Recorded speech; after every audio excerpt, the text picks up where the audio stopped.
Cari Comforta, cek review dulu aja. Comforta Comfort Duo dari sebelum launching udah menarik perhatian gue. Karena di seri sebelumnya kasur ini udah oke banget, tapi di seri ini ada kejutan apa ya? Cek sponsor dulu ya. Comforta Spring Bed menurut gue inovatif banget di tahun ini. Karena bukan cuma kasih tampilan produk yang menarik, tapi dengan fitur-fitur seperti high density foam, latex, nano shield, dan juga lumbar zone pocket spring, produk-produk Comforta beneran didesain untuk manjain kamu banget. Dengan harga yang kompetitif, Comforta bakalan kasih kamu kemewahan dengan harga yang terjangkau. Jadi langsung aja cek di www.comforta.co.id untuk info lebih lanjut. Cari Comforta, cek review dulu aja.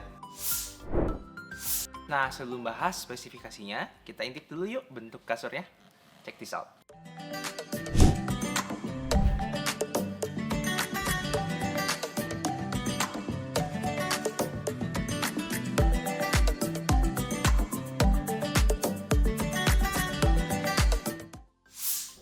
Nah, bentuk kasurnya sih menurut gue jauh lebih kece dibandingkan seri sebelumnya. Tapi sebelum komentar lebih jauh, kita cek dulu yuk spesifikasinya. Kasur sorong ini terdiri dari dua lapisan, yaitu atas dan bawah. Dan keduanya memiliki spesifikasi yang menurut gue udah cukup banget untuk kelas kasur sorong di segmen lokal. Pegasnya udah pakai pocket spring yang dibagi ke dalam 5 zona, jadi kerasa nopang banget ke badan. Udah gitu pinggirannya juga udah dikasih foam encasement, jadi strukturnya kerasa kokoh dan mantep. Pada bagian atasnya menurut gue meskipun busanya nggak pakai latex, tapi beneran deh, busa yang dipakai itu beneran padat banget dan bener-bener minimal kompromi pas gue cobain. Jadinya good job buat hal ini. Nah, lapisan atasnya juga udah pakai Gust Down Feel Fiber yang bikin si kasur ini tuh meskipun topangannya padat tapi nggak terlalu keras, dan gue rasa bakal cukup nyaman buat anak-anak sampai usia remaja. Yang meskipun enak juga sih buat anak muda kayak gue. Anak muda. Terus fitur nano shield yang di kain cover yang super lembut ini jujur agak bikin kaget. Karena ini tuh biasanya fitur yang ada di kasur-kasur merek Amerika. Ya harganya biasanya tuh di atas 10 jutaan. Jadi gini, buat yang belum tahu fitur nano shield ini, jadi ini tuh kainnya di treatment pakai bahan khusus yang bikin seandainya ada virus yang menempel di kain, si virusnya tuh bakal mati dalam beberapa waktu biasanya. Jadinya bikin si kasur bisa stay cukup steril setelah ganti spray. Tapi ingat ya, bantal sama spray tetap harus diganti karena antivirusnya di kain cover kasurnya. Dan kasur bagian atasnya ini terpisah ya dari si ranjang. Jadi kalau dipasangin spray ya lebih rapi aja gitu dibanding kasur-kasur yang nyatu sama si ranjangnya. Nah, untuk spesifikasi sih menurut gua overall udah cukup oke. Tapi kita cobain dulu yuk feel kasur ini. Kasur ini pas gue cobain kerasa lumayan empuk dan sama sekali nggak bisa dibilang keras. Dan menurut gue masuk ke kategori medium untuk segi feel-nya. Mungkin ini karena gabungan dari pocket spring yang ada digabung sama busa sama fiber yang empuk dan padat juga, jadinya pas gue tes pakai gaya tidur terlentang, nyamping maupun telungkup, nopang dengan baik juga. Dan gue pun tes di kasur yang bagian sorongnya juga, karena kadang rasanya sih suka beda dan emang sih ada bedanya, tapi nggak terlalu banyak dan menurut gue udah cukup enak juga sih. Overall sih cukup banget, apalagi mengingat harganya yang masih sangat terjangkau.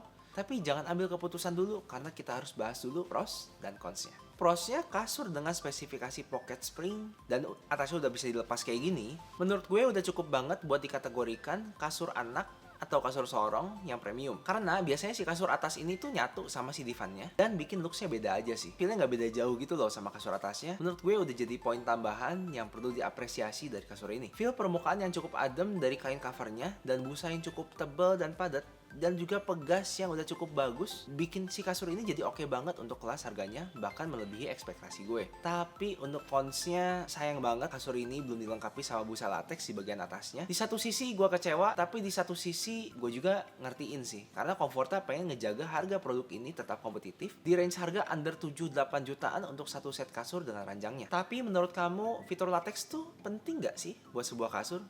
Tulis di kolom komentar ya. Tapi selain itu sih menurut gue kasur ini overall udah cukup bagus. Jadi mending kita langsung jawab aja. Buat siapa sih kasur ini?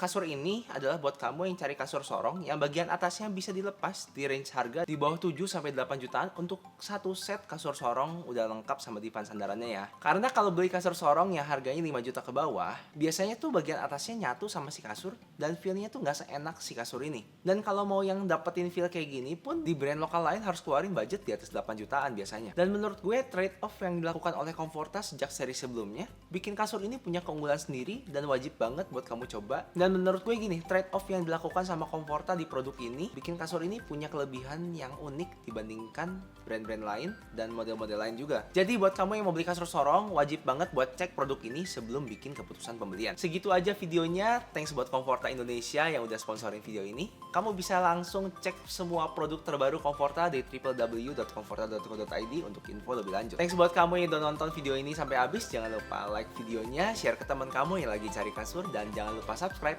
Ya, ingat aja makin semangat. Bikin kok. Bye-bye. Yang menurut gue udah cukup banget untuk Yang menurut gue udah cukup banget